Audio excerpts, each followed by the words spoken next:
What's up? What's up? What's up, you guys? Happy hump day. Listen, my apologies that you guys didn't get this review last night. My DVR was not recording it. And so I thought it was recording. And remember, we didn't get off of my tribe meeting until like 8:30. So by the time I realized it wasn't recording, and then it wouldn't let me, anyway, I couldn't get it last night. So I figured I would just do it tonight. And we are doing Heart and Hustle at 8:30. Also, and I apologize because I know this is very unprofessional, but my dinner is on the way. They say it's supposed to be delivered in 10 minutes. I didn't want to wait 10 more minutes to get started because sometimes they say it's supposed to be here at a certain time and then it'll be another 10, 15 minutes. So I figure I'd go ahead and get started. So if I have to pause, that's why. Okay. All right. So let's get into it. This is the Real Housewives of Salt Lake City, season 6, episode 2. Oh, I think I have episode 1 in the title. I'll change it to episode 2. So, y'all, this was a really good episode. But let me say something. And y'all know Heather used to be my favorite. Heather, girl, you are really irking me. You are really irking me. But let's get into it. The ladies wake up in the RV. Now, I'm gonna be honest and tell you, I don't a bit more believe that them ladies spent the night in that RV than the man in the moon. I'm just gonna tell y'all the truth. Now they might have, but I just don't believe it. I do not believe that that's where those ladies slept. I believe that production got them a nice little hotel down the road. It probably wasn't the Four Seasons, you know what I mean? But it wasn't, it wasn't a Motel 6 either. They probably got them a nice little Hilton down the road, let them sleep there, and then they came back in the morning and they filmed in the RV. That is what I believe. I'm just being honest. I think the driver slept in that RV. Okay. Not today, Sierra, because I have to get to. We have Heart and Hustle at 8:30, so I don't have time to drop the link today. Sorry. But we can do one. Matter of fact, let me know if we can do one, but it can't be today because, like I said, I have to be off of here. I have to eat my dinner and then be off and be ready for Heart and Hustle. And I believe it is at 8:30. Hold on, let me double check that, child. Because I believe it's 8:30.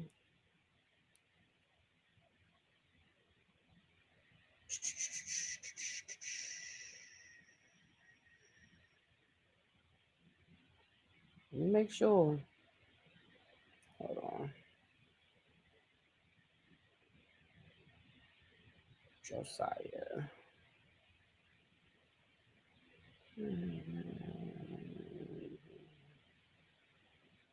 Sorry, y'all. I'm trying to find the right text messages.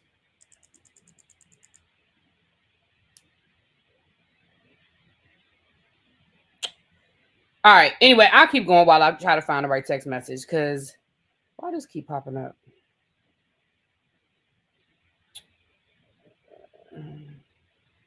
All right, I'll keep looking. But anyway, I think it's either 8 or 8:30. But anyway, let me keep going while we do this. So here it is right here. This is what I'm looking for. Why am I not?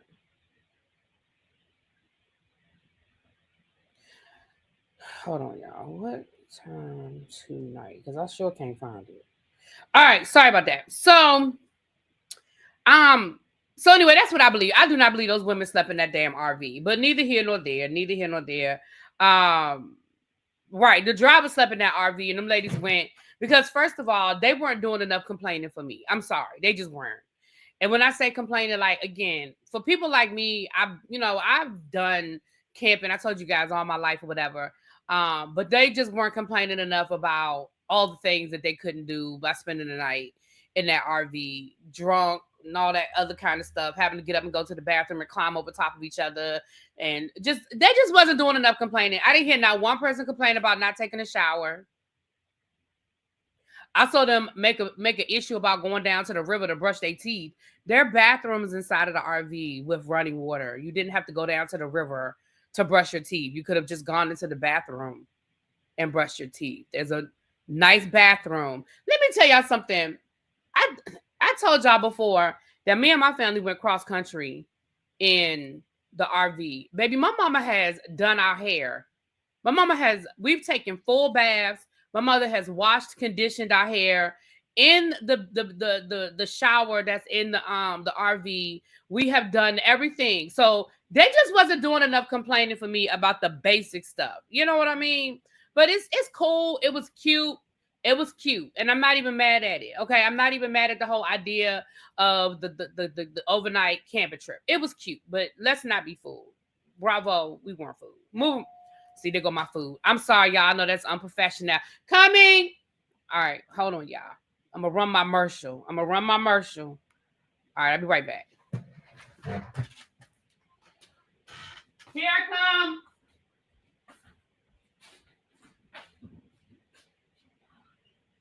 Thank you. Got it? Yep. All right, have a good one.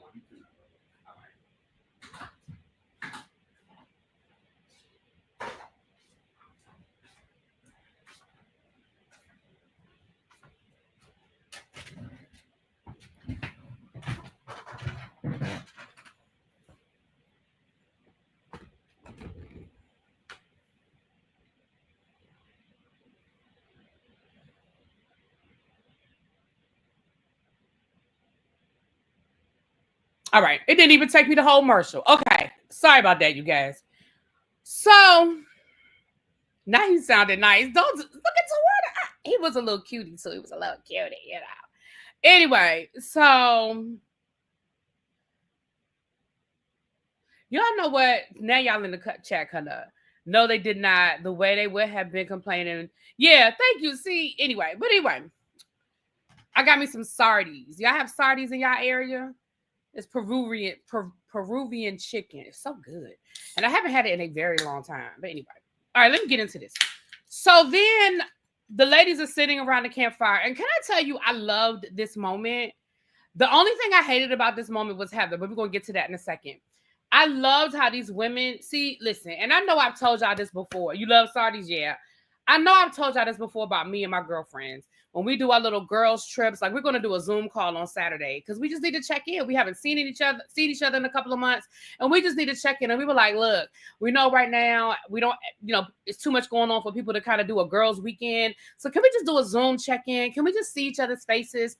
And these are the types of things, like I loved how so y'all know about sardies. Okay. I loved how they went around that campfire and they talked and they were honest and they were just their raw selves. And I loved that moment. I loved that they put one across the street from you in the new shop. What new shop is? I mean, you ain't got to tell me all your business, but I know where you live. Well, I know the general area where you live. Sure. What new shopping center you talking about, girl?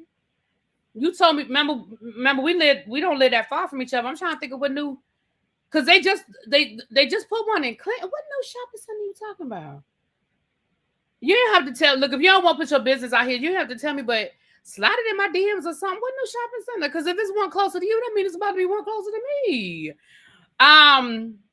But I loved that moment. And I loved how Heather was like, look, I know this is probably not the most popular thing to say, the most politically correct thing to say, but I have one more left, and baby, I'm ready for her to go. And I don't want to put Cheryl out there, but baby, Cheryl is a new empty nester. And, Cheryl has expressed to me her feelings about being a empty nester, right? I feel like I understood what on Billingsley Road in Waldorf. Okay, I'm gonna find it. The new shopping center. Oh, I know what you're talking about. I think I know what you're talking about. Okay, sorry, y'all. I still think Clinton is closer to me though. Anyway, if Lisa was there, would have been a whole different thing. So I want to say this though. Let me focus. Y'all got me talking about sardies and I'm hungry and shit. Let me focus. So, when Heather was saying how, listen, I love my girls and I don't question anything about that, right? And I think people need to understand that you can separate the two, right? You can separate I love my kids, but also acknowledge the challenges of it. And like she said, this is the last part of my old life. And I don't think anybody would question that Heather loves her girls. I don't think anybody would question that Heather loves her girls. But I also acknowledge that, listen, She's ready for that next chapter, and this is the last piece of the old chapter. So then Bronwyn, Lord, was talking about she felt the opposite. Like her daughter graduated and how I'm not ready for her to leave so much so that I moved her boyfriend in. Now listen, I hope I'm not getting ready to offend nobody when I say this, but as soon as she said that, I said, that is some white people shit.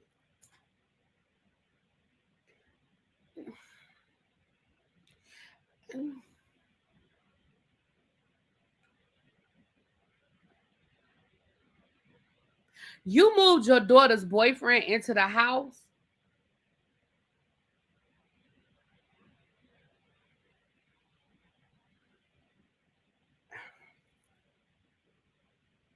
And your husband was cool with that?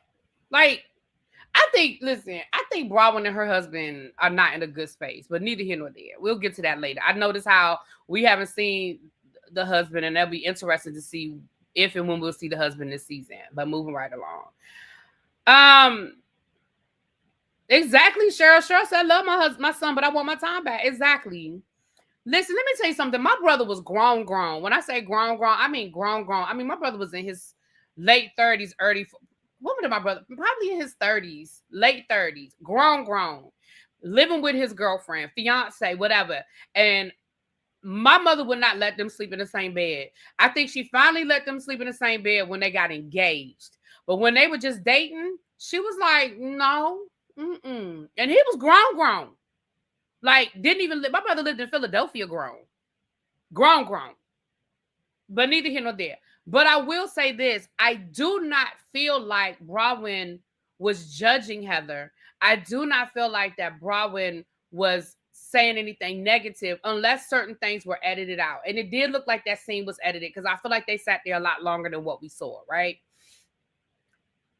Heather got offended. I do not feel like what Bronwyn said was an attack on Heather's feelings. I just don't.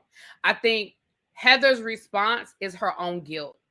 And because her and Bronwyn already have this rocky relationship, it was easy for her to just push it on Bronwyn and make it into a Bronwyn thing when I just don't think that's what it was. Now, listen, I ain't saying that Bronwyn is perfect and Bronwyn, she got some stuff with her, but I didn't see it in that moment. And when later on, when they had their little sit down, I was like, Heather, you putting 20 on 10. Like, girl, she didn't come at you. And I just don't think she did. I honestly don't think she did. But so again, that was the first thing that Heather did that pissed me off because I was like, Heather, girl, you trying to make something like this is a great moment we're having right here, and you turning it into something that is not meant to be. Because I just feel like Bronwyn was saying, this is how you're dealing with emptiness, and this is how I'm dealing with emptiness. And again, they both have a similar background coming from the Mormon church, the disappointment of having to, all of that. And so I feel like they should be bonding more than they're being than anything else. But moving right along. Then Whitney said, well, listen, I want to be a stay-at-home mom, but because of where I am in my business right now, I don't even have that luxury. So like, I wish I was sitting at home with my kids. Like and I can't, even though Whitney gets on my nerves, Lord knows she gets on my nerves. I love how she's owning this. I love how she's like, look, I pooped the pooch. I screwed this up, and it is hard. Listen, most marriages end over money. And certainly something like this, where this show basically cost her husband his career. And then they took the money that they did have and put it into this business that did well for a while.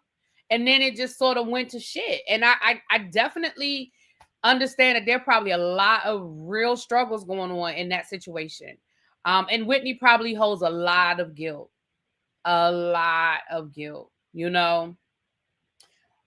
And then Mary, baby, this situation with Mary is breaking my heart. It is. That scene with Mary and her son, I think I'm going to just skip to that because this conversation segues into that. And I think I'm just going to skip right to that. Mary said, listen, he has good days and he has bad days. He went to rehab, he came home, and he's just struggling.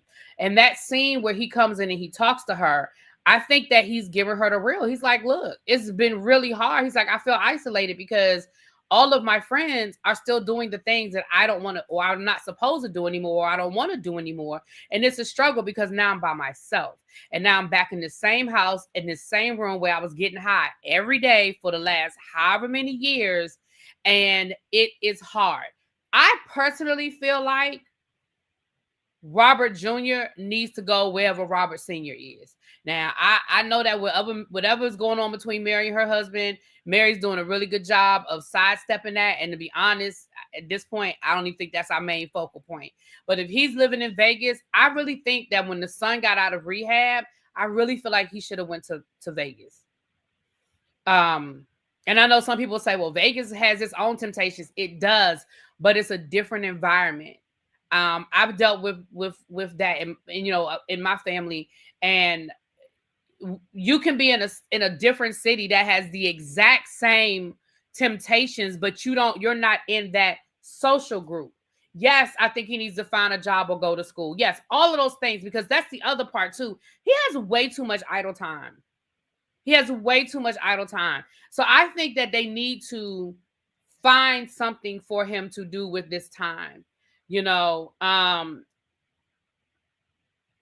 so, but I could see the struggle in Mary's face when he was being honest with her. And I saw you could almost see the internal struggle where she didn't want to yell at him. She didn't want to fuss at him. But at the same time, on the flip side, was like, but you're fucking up. You know what I mean? Like, you got out of rehab and you still smoking weed. You're still doing drugs. Like, you're fucking it up. And I could see that struggle on her face. Hold on. Somebody's at my door. Hold on, y'all. Let me see what this is. I don't know if maybe he left something or something. Hold on. Let me see.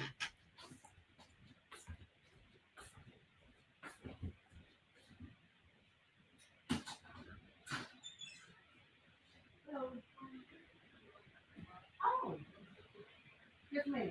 Thank you. I appreciate that. Oh, okay. Thank you.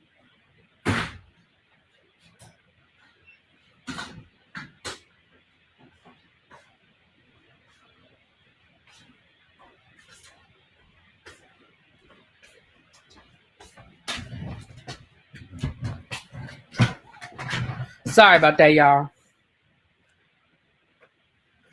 No, that's one of my neighbors had a piece of mail, was put in their mailbox. So yeah, I just feel like, and I could see that struggle because you could tell that she really wanted to like, but the other side is like, but he's talking to me and he's being honest, and I have to hear him, but I just think that I just think he needs to get out of Salt Lake City. And I think, she knows people. She has family in other places. Find a job for that baby. Put him in school. I mean, school might not be his thing, and that's fine. You might not want to throw away money on school, and that's fine. But find something for that baby to do.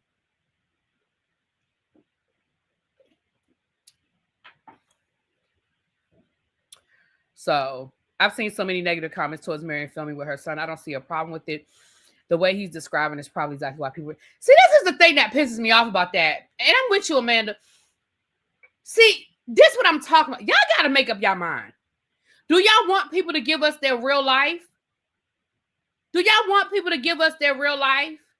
Or do y'all not want people to give us their real life? See, what we can't do is keep saying, it's not real. They're not showing us their real life. It's all fake. It's all fraudulent. And then when somebody is really giving you their real life, then that's a problem too. At the end of the day, her son had to agree to sign. He is over 18. He had to sign the same paperwork, the same waivers. So he is voluntarily doing this. Mary had to agree to it. Last season, she kind of maybe fell into it because his addiction was in the news and it was so obvious that something was wrong. But she didn't have to do it this year. She could just say, hey, he's good. He's out of rehab and it's one day at a time. So I'm just saying, yeah, I know me. I was just saying Vegas being a major city, but I know, you're right. There's a whole different Vegas that don't have nothing to do with the Strip. No, you're absolutely correct.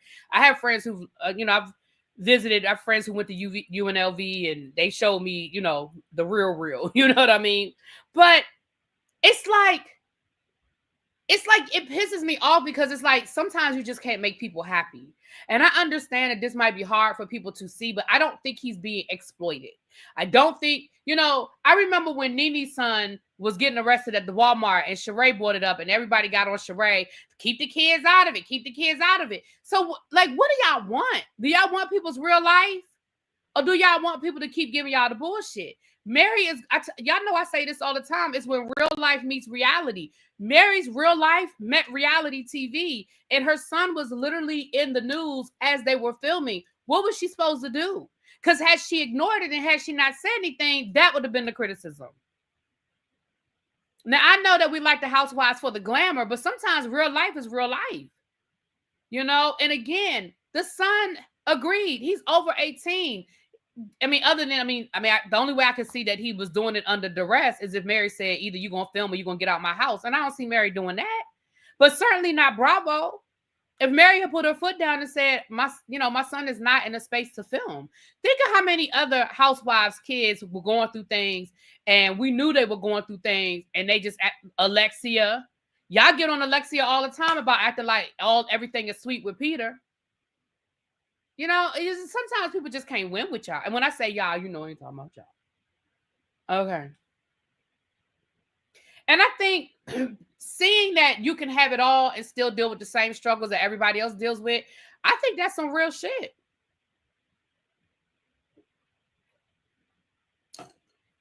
Moving right along. Heavenly Son. Look at SCK dropping from the sky. Hey, boo. So then we have Heather and Lisa in this conversation. And once again, I have to say this to y'all. This is where Heather be pissing me off. First of all, Heather, you went in there like Mother Teresa and acting like you were the only person that had Lisa's back. You couldn't wait to tell Lisa what happened on that trip. Now, to be fair, she was supposed to tell Lisa what happened on that trip because Lisa's name was in the streets, okay? She was the focal point, and you knew that. So she was supposed to tell Lisa what was said, right? But why you sit there and act like nobody else defended Lisa but you? And that's bullshit. First of all, nobody was swinging harder for Lisa than Brittany.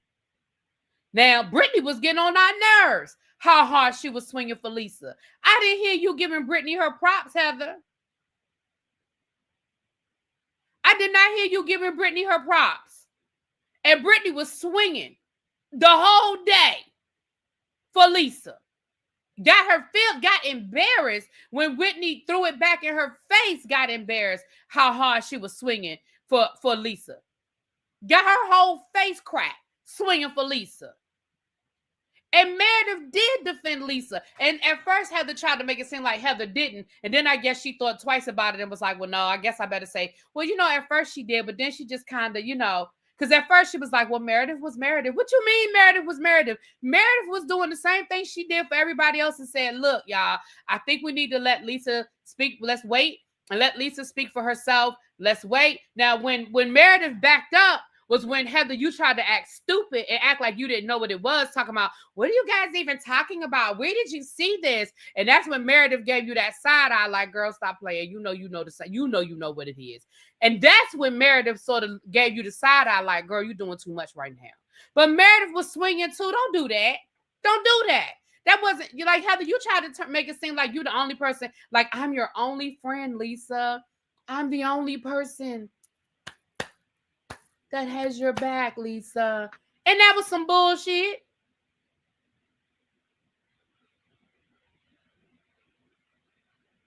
Heather was not honest. She totally threw Angie under the bus. Well, Angie was, listen, I don't mean no harm, but I can't defend Angie because Angie did compare her to Jen Shaw.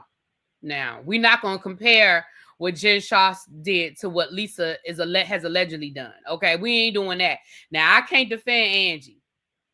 But I can defend Brittany and Meredith. I can't defend Angie, and Whitney gonna stand in her shit, and Whitney gonna say what she says. So I don't even have to defend Whitney because Whitney gonna be like, well, Lisa, I questioned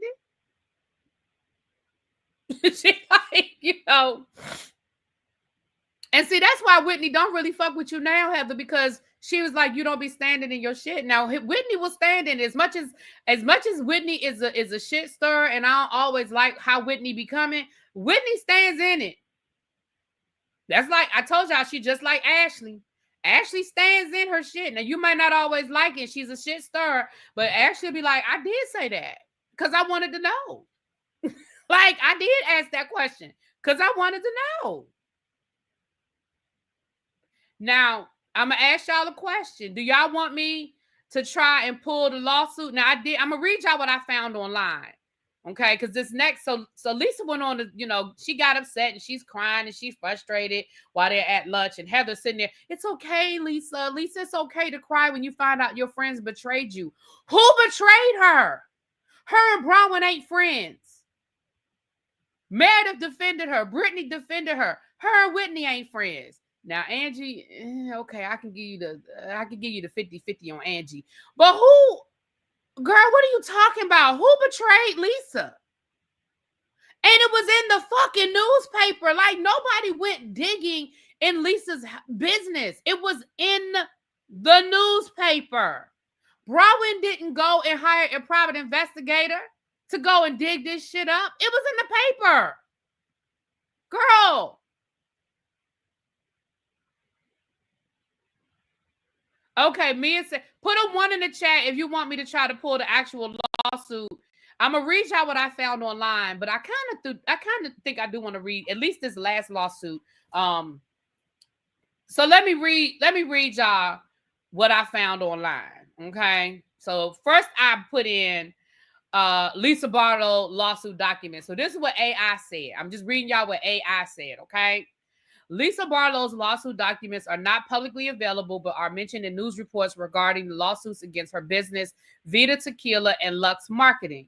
These reports detail claims from 2 individuals, a William McGarry and a Bart Carlson, who alleged that Barlow and her companies failed to repay loans. Carson's lawsuit was filed in June of 2024, and McGarry's was filed in August of 2024, with both accusing the Barlows of not upholding loan agreements. So here are the key allegations.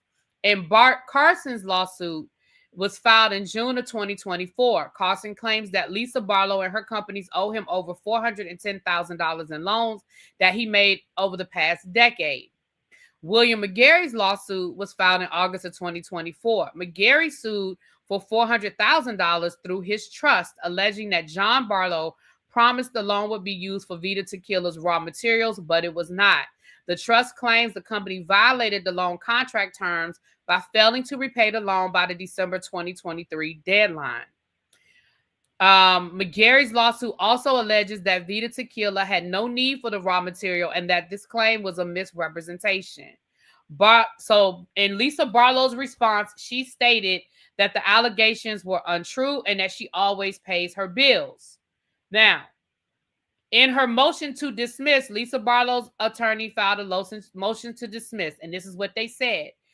In her motion to dismiss, the attorneys they said that in the case they were arguing there was no proof of a contract and that the claim was too late. And that is what Bronwyn said. Bronwyn said, well, your attorneys basically said that the lawsuit was too old and that there was no contract to repay it. She never said there wasn't the attorneys never said that the loan didn't exist, according to this. So I'm gonna keep reading a little bit more. Barlow's answer. Okay. The judge's decision. In October 2024, the judge denied Barlow's motion to dismiss Carson's lawsuit.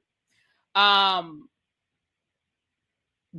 the William McGarry lawsuit was dismissed, but without prejudice, and it can be refiled. Now, I'm sorry, I got ahead of myself because the next thing I Googled were Lisa Barlow's lawsuits dismissed? So I got ahead of myself. Hold on, let me read what it says. It says, yes, the lawsuit from William McGarry against Lisa Barlow and her husband's Vita Tequila was dismissed without prejudice in August of 2024, but it could be refiled. A separate lawsuit from Bart Carlson over alleged unpaid loans was not dismissed in October 2024. A judge ruled that Carlson had provided enough facts to continue the case. It didn't state, according to AI, it didn't state why the McGarry lawsuit was filed, but again, it was without prejudice, so they can refile it. Now, the Bart Carlson lawsuit, as of today, is still an active lawsuit. And again, Lisa Barlow's attorney said that the claims were too vague and that the statute of limitation has passed, but the judge disagreed. So that's the lawsuit that I would be interested in filing, is the one that is still active, which is the Bart Carlson one. So if I can get a copy of that, then we'll read it. What up, Mims? Hey, boo. So that's the update on that. So when Lisa was like, they were dismissed, one was dismissed, the other one was not dismissed, and what Bronwyn said is accurate, that your attorneys were like, oh, well, this is too old of a case, and there was no actual promise to repay. You never said there wasn't a loan.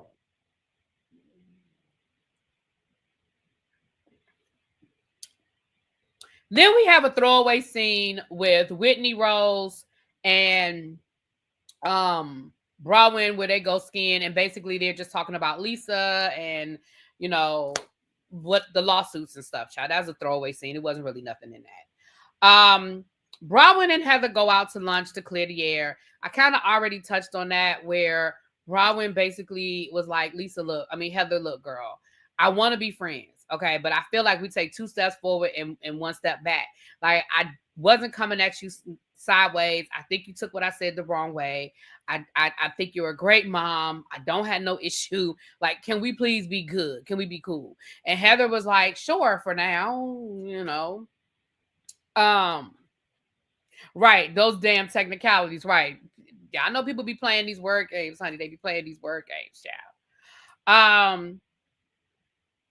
If they can address the statute of limitations, wasn't there a contract? Oh, that's a good point, Chuck. That's a good point. I'm gonna see if I can pull the lawsuit. I'm gonna see if we can get a copy of it. If we can get a copy of the lawsuit, we'll read it. We'll read the actual, and that way we can read what it actually says. But that's a good point, Chuck. If that's a good point. It's okay to not like someone, but it's not okay to not like someone. But Heather tries to find a reason to not like Bronwyn. I just feel like Heather is so far up. And I mean, I think it's just what Whitney has been telling us for 3 years. I think when Whitney first started saying it, I thought Whitney was being a little extra. But now I'm like, no, I think Whitney was right on point. Heather is so far up Lisa's ass. And she doesn't want Lisa to not be her friend. It's like she's just holding on. Hold on, I was trying to see if JoJo texted me back yet. He ain't text me back yet. I don't think. I'm still trying to find out what time we going live. If it's at 8 or 8:30. Oh shit. And just for the record, Rihanna did have a baby, and she had a baby what? A baby girl. Did I not tell y'all that Rihanna was having a girl? Now, I understand I had a 50-50 chance of getting it right, but I was. So, oh well. Anyway. That's why he said I passed contract law. Down to the Matlock Law School. I know that's right. Okay. Moving right along. So then we go to this party at Jill's house. She's like the who's who. Not if JoJo's drunk. Baby, a drunk JoJo is a good time. I have actually partied with a drunk JoJo. It's a good time. I'm gonna tell you. At one point in time, he was standing on the couch, okay? And we were in a VIP section, and he was standing on the couch, and it was a good time. But I guess she's the who's socialite down to the Salt Lake City. So all the ladies are there and their husbands, except for Bronwyn's. I did peep that. Brittany even showed up with her on again, off again, whatever he is, child. We don't even care. And of course, Lisa showed up ready. And Brittany comes over while Lisa's talking to Meredith, and Meredith is letting her know, look, girl, they brought up the lawsuits. It was ugly. It was an ugly moment. It was an ugly scene, honey. It was an ugly scene. And here come Brittany, and Brittany let it be known that Angie compared her to Jen Shaw. Now, I'm going to be honest with y'all. I don't even mess with Lisa. Y'all know I have never been a Lisa fan. I've never liked Lisa. Lisa annoys the F out of me. But let me be honest and tell y'all, I was with Lisa on that one. Don't be comparing me to no criminal. Like, even if I'm guilty of not paying these loans back, that is a civil situation, bad business, whatever. Don't be comparing me to somebody that's doing federal time like I'm out here committing crimes. There are no federal indictments against me. Don't do that. So I felt Lisa in that moment. The problem with Lisa is Lisa does not know how to read. Lisa does not know how to throw shade. Lisa does not. She doesn't. She does not. Because Bronwyn, and now Bronwyn, here's where I'm going to pop you a little bit. I'm going to tap your hand a little bit. Bronwyn wanted to be in that fight so bad. Bronwyn wanted to be in that fight so bad. She's talking about something. You're coming at Angie when you're really mad at me. No, I'm mad at Angie. I'm going to get to you later. But right now, I'm mad at Angie. And I'm mad at Angie for a couple of reasons. Okay? Reason number one, I'm mad at Angie is because I thought me and Angie was cool. And Angie's out here comparing me to a damn criminal. Reason number two why I'm mad at Angie is because I didn't expect nothing from you, Bronwyn. I know we ain't cool. But Angie, me and you talked it out, and I thought we were in a good place. So Bronwyn, she like for my folks that used to double dutch. You know how you used to when you were double dutching and you had to wait and you would do this like you were waiting to get in. You were waiting for that perfect time to jump in the rope. That's what I feel like Bronwyn was doing. Baby, Bronwyn couldn't wait to get in that fight. Bronwyn, go sit down, girl. This not for you. But you couldn't wait to do it. So you jumped in the fight. Now, Lisa.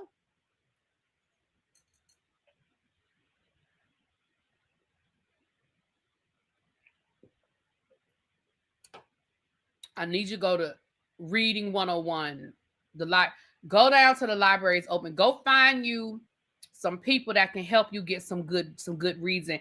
You know, like some of these housewives get people to write their one-liners for them. You need call Phaedra. Find out who be helping Phaedra out. Okay? Call who else be having some good ones? Girl, call Candace Dillard down to the DC and help and get her to write you some one-liners. Because, ma'am, if the best thing that you could come up with is that a married woman is orally pleasuring her husband.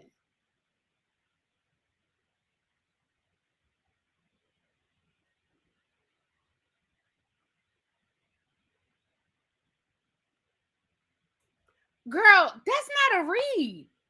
In no world. None.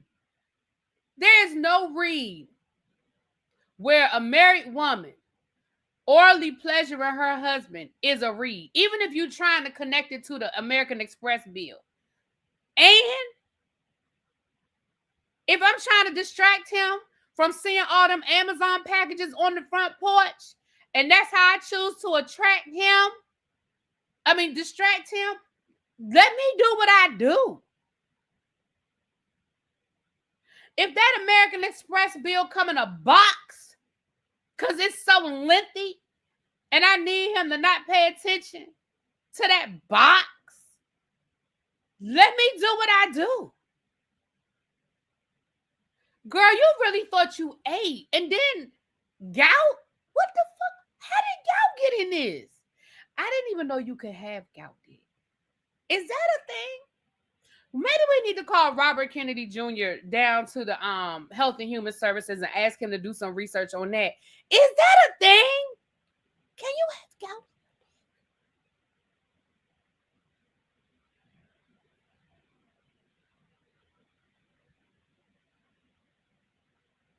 I didn't even know that was a thing.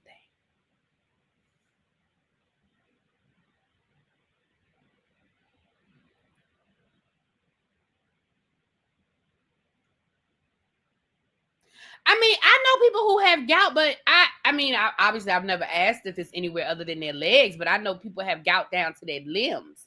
I have never heard of such a thing.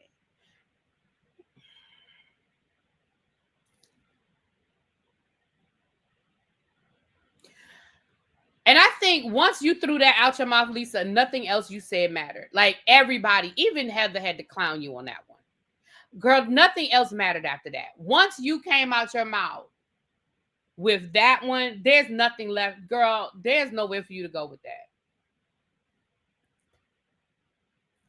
There's nowhere else to go with that. Again, it's bad enough that you thought that was an insult. But there's nowhere to go after gout. Gout dick. What the hell is gout dick?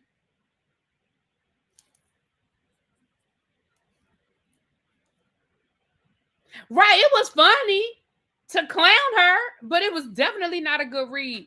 So yeah, basically, baby Bronwyn told Lisa up. Okay, Lisa, and that's why Bronwyn was ready. That's why Bronwyn was like this, trying to get in the game. She was like, "Put me in, coach. Put me in, coach." Because Bronwyn, baby, Bronwyn ate Lisa for breakfast. Somebody said it in the chat, for breakfast, lunch, and dinner, baby. The way Bronwyn ate Lisa up, Lisa, girl, you abort mission. Go get John and get the hell out of there, honey. There's nowhere for you to go with that. And that was pretty much the episode. I feel like it was a really good episode. I think we're getting off to a really strong start for this season. I'm still trying to find out what time. Sean, let me just call these people because I still don't know what time. I still don't know what time we're supposed to be doing this. Sean, let me call these people.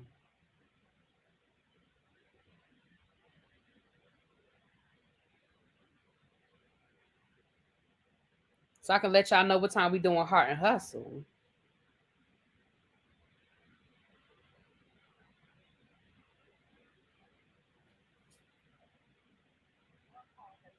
Now he didn't forward me to. Now look at that.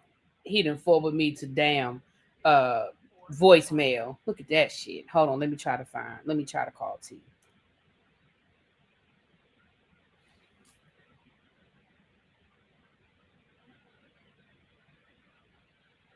He was live. I don't know if he's still live or not.